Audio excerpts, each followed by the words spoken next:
आप हैं बिहार संवाददाता के साथ और मैं हूं मनोज चतुर्वेदी। ललन सिंह जदयू के राष्ट्रीय अध्यक्ष और सांसद बहुत बड़ा हमला बोला है भाजपा पर। उन्होंने कहा है कि भाजपा का यही काम है और ये कहना है उनका उस परिप्रेक्ष्य में कि कल जो है शरद पवार के भतीजे अजीत पवार ने अपनी ही पार्टी के करीब 40 विधायकों को लेकर पहुंच गए राजभवन और 9 लोगों ने मंत्री पद की शपथ ली। सबसे बड़ी बात यह है कि जहां नीतीश कुमार महागठबंधन की बैठक करके सारी पार्टियों को एकजुट करने में लगे हैं, वहीं सबसे बड़ा ये धक्का किसी को लगा है तो वो नीतीश कुमार को लगा है कि शरद पवार अब अपनी पार्टी बचाएं या कि नीतीश के महागठबंधन में शामिल हो। लेकिन ललन सिंह ने कहा है कि ये सब भाजपा की करतूत है। आप देख लीजिए मध्य प्रदेश से लेकर महाराष्ट्र तक ये खेल भाजपा खेल रही है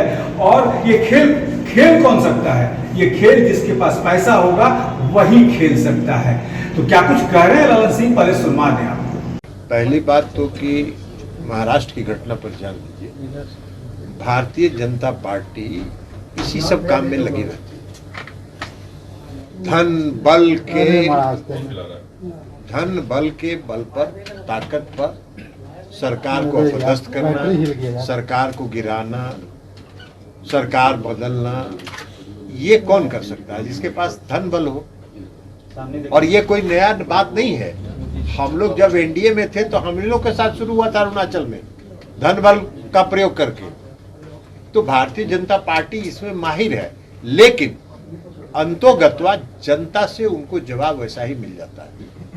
चुनाव महाराष्ट्र में भी होना है, वो इंतजार कर लें। महाराष्ट्र में उनको इसका खामियाजा भुगतना पड़ेगा। मध्य प्रदेश में उन्होंने किया था ना कुछ दिन पहले। आज मध्य प्रदेश में चुनाव अगले 2-3 महीनों में होना है और आप देख लीजिएगा मध्य प्रदेश का चुनाव भारतीय जनता पार्टी बुरी तरह हारेगी।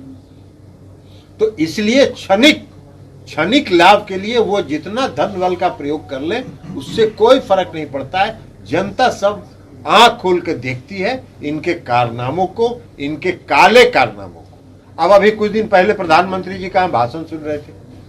प्रधानमंत्री जी कह रहे हैं कि महाराष्ट्र में एनसीपी 7,000 करोड़ रुपए के घोटाला में एनसीपी के नेता फंसे हुए हैं। तो वो जितने थे सब तो वॉशिंग मशीन में चले गए, बीजेपी के वॉशिंग में। अब तो साफ होके निकलेंगे, सफेद होके निकलेंगे। क्या बात करते हैं?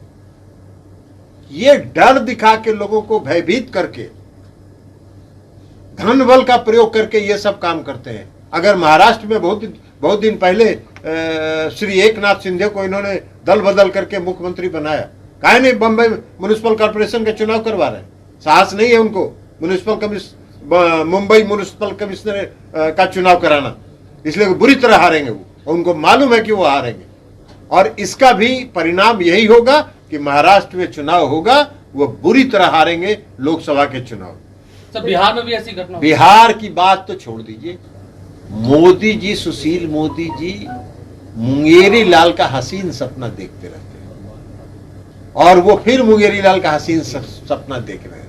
देखिए, कोई सीरियस आदमी अगर कोई बोले तो उसका सीरियस जवाब दिया जाता है। मोदी जी सीरियस आदमी है ही नहीं, वो बेचारे परेशानी में। अब अभी लखीसराय में गृह मंत्री जी आए थे, उनको बुलाया भी नहीं था। हम सुने कि मोदी जी को गए थे वहां सुशील जी।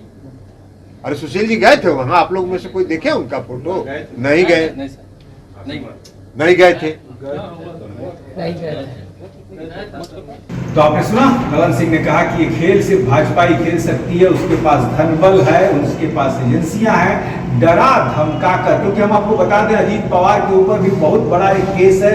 ईडी ने तमाम जगहों पर उनकी छापामारी की थी और शायद ईडी के दबाव के कारण या भाजपा के किस दबाव के कारण अजीत पवार जो हैं वो चले गए हैं, सरकार में शामिल हो गए हैं, ये तो वक्त बताएगा।